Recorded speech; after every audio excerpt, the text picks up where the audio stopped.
చేతిలో అధికార దండం. 10 ఏళ్లు ఏం చేసినా చెల్లింది. పవర్ పోయాక అవినీతి బయటపడుతోంది. ఇప్పుడు ఆ నాయకుడిపై ప్రత్యర్థి పార్టీలే కాదు, సొంత పార్టీ నేతలు కూడా తిరుగుబాటు చేస్తున్నారు. లెక్కలు చెప్పాల్సిందే అంటూ చుక్కలు చూపిస్తున్నారు. మరింతకీ ఆరోపణల ఉచ్చులో చిక్కుకున్న ఆ నాయకుడెవరు? అవిశ్వాస రగడకు దారి తీసిన రాజకీయం ఎక్కడో చూసేద్దామా?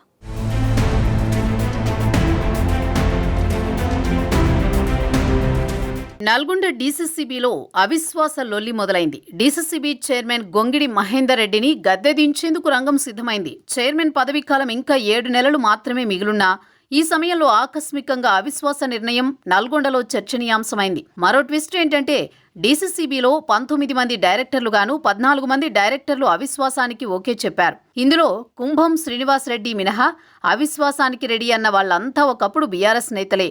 మరి సొంత పార్టీ నేతలే తిరుగుబాటు చేసి గొంగిడిపై యుద్ధం ప్రకటించడం వెనుక పెద్ద కథే ఉందట.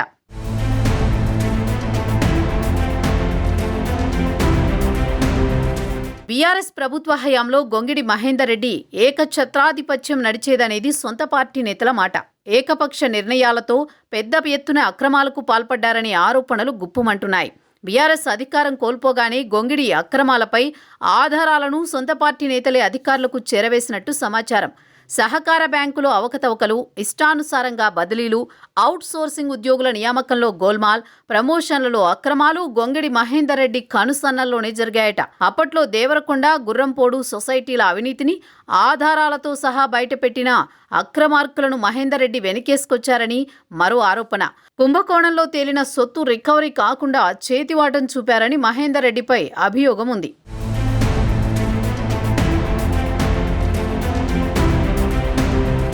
బీఆర్ఎస్ ప్రభుత్వ హయాంలోనే మహేందర్ రెడ్డి కుంభకోణానికి సంబంధించిన నివేదికను డీసీఓ స్థాయి అధికారి ప్రభుత్వానికి పంపినట్టు చర్చ నడిచింది.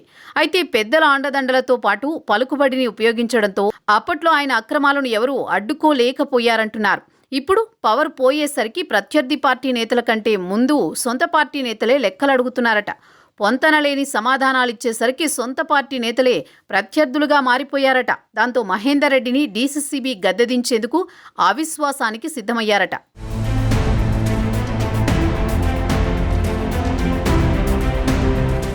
ప్రత్యర్థులు ఎన్ని ఆరోపణలు చేస్తున్నా ఆధారాలున్నాయంటున్న గొంగిడి మహేందర్ రెడ్డి వాదన మరోలా ఉంది. తనపై రాజకీయ కుట్ర జరుగుతోందని, తాను చైర్మన్ పీఠం ఎక్కాక సొసైటీలను లాభాల్లోకి తీసుకొచ్చాననేది ఆయన వాదన. కానీ ఆయన వాదనలకు బలమైన కౌంటర్ ఇస్తున్నారు ప్రత్యర్థులు. 2007 నుంచి డీసీసీబీ లాభాల్లో ఉండేదని, మహేందర్ రెడ్డి చైర్మన్ అయ్యాకే సహకార కేంద్ర బ్యాంకు భ్రష్టు పట్టిందని ఆరోపణలు గుప్పిస్తున్నారు. ఇవిగో సాక్ష్యాలు అంటూ ఆయన అక్రమాల చిట్టా విప్పుతున్నారు. కంప్యూటరీకరణ అప్గ్రేడ్ 6 కోట్లతో చేస్తానన్న కంపెనీని కాదని, మరో కంపెనీకి 20 కోట్లకు కట్టబెట్టి 14 కోట్లు దిగమింగిందని వాస్తవం కాదా అని ప్రశ్నిస్తున్నారు. నెల్లూరు సంస్థకు అవుట్సోర్సింగ్ బాధ్యతలు అప్పజెప్పి నొక్కేసిన కోట్లు లెక్క చెప్పమంటూ నిలదీస్తున్నారు. గొంగిడి దంపతులు సొంత బ్యాంకుల్లో తీసుకున్న లోన్ల లెక్క తీయమంటావా అంటూ సవాల్ విసురుతున్నారు ప్రత్యర్థులు.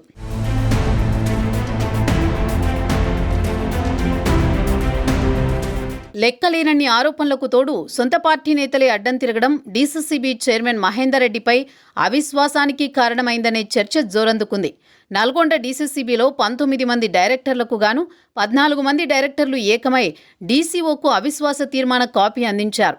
కొత్త చైర్మన్గా కోమటిరెడ్డి రాజగోపాల్ రెడ్డి, ప్రధాన అనుచరుడు కుంభం శ్రీనివాసరెడ్డి పేరును ప్రతిపాదిస్తున్నట్టు సమాచారం.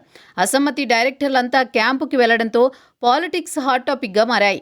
తాజా రాజకీయాలతో మహేందర్ రెడ్డి పరిస్థితి ముందు నుయ్యి వెనుక గొయ్యిలా మారిందట. 7 నెలల పదవి పోతే పోయింది, కానీ ఎక్కడ అవినీతి చిట్టా బయటపడుతుందోనని గుబులు మొదలైందట.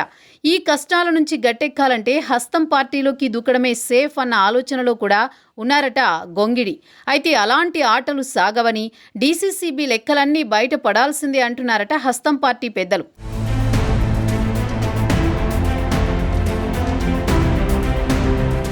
మొత్తానికి గొంగిడి మహేందర్ రెడ్డి అవినీతి వ్యవహారం రాష్ట్ర వ్యాప్తంగా పెద్ద చర్చకే తెరలేపింది.